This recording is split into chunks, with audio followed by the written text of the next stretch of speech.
couple from Nova Scotia, Canada, won $11.2 million in the lottery. But instead of living happily ever after in luxury, they decided to give their winnings away. Worried about scam artists and content with their average, peaceful lifestyle, they decided that the money would bring them unnecessary stress.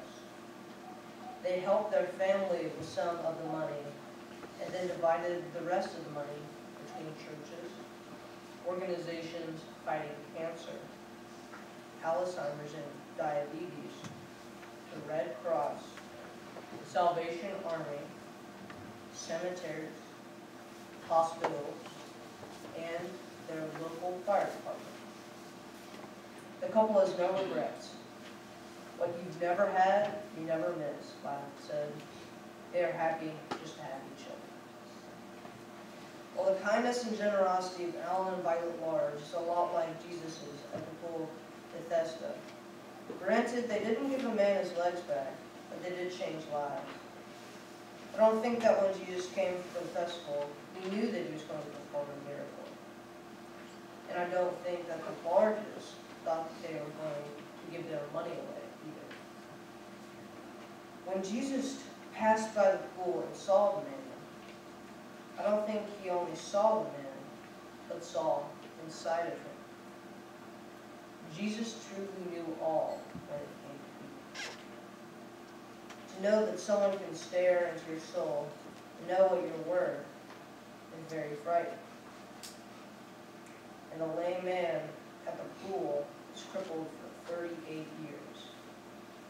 He hung to a tiny shred of hope that he might walk again. Let me ask you a question.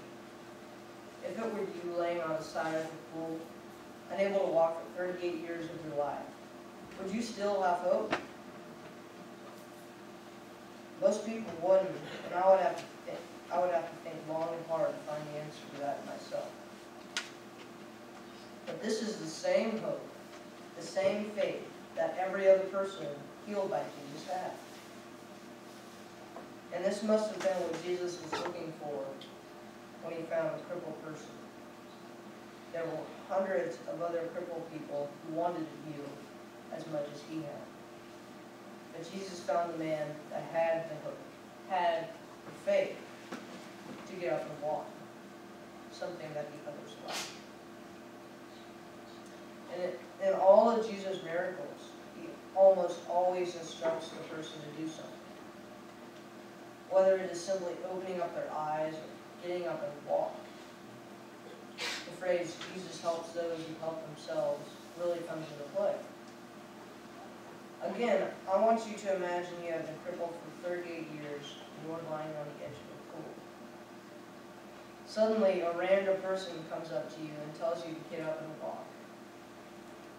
Now, to a normal person, this would be offending. Most times, it's nothing more than a really mean joke. The last thing you would probably do is to try to get up. Because if you did, you would be embarrassed. I can't help but wonder what made this passerby so special to him. Maybe Jesus had his halo on, like the ones you see in stained glass windows whenever he was talking to the cripple. No, it was something more. Something more that Jesus had with him whenever he went places. I get the sense that not only did Jesus find something in the lame man, but the lame man saw the Holy Spirit in Jesus Christ. It was an attitude. It was the way that Jesus carried himself. We Christians should carry ourselves the same attitude. That is the way that us Christians should carry ourselves everywhere we go. So if there is need, and when there's need, people can turn to us for help. Help is a very rewarding thing to give to someone. It's like giving someone a really good present, only better because they need it. There's nothing more rewarding than to see the face of a child on Thursday night eating a meal, or to see a person getting financial help at Pelican Stakes. As Christians, it is our duty and our privilege to provide others with help. I hope that in the next week, everyone will go out and help and give out and let them see the Holy Spirit in you. Whether a little or a lot, I think we can all agree that everyone is better off with it.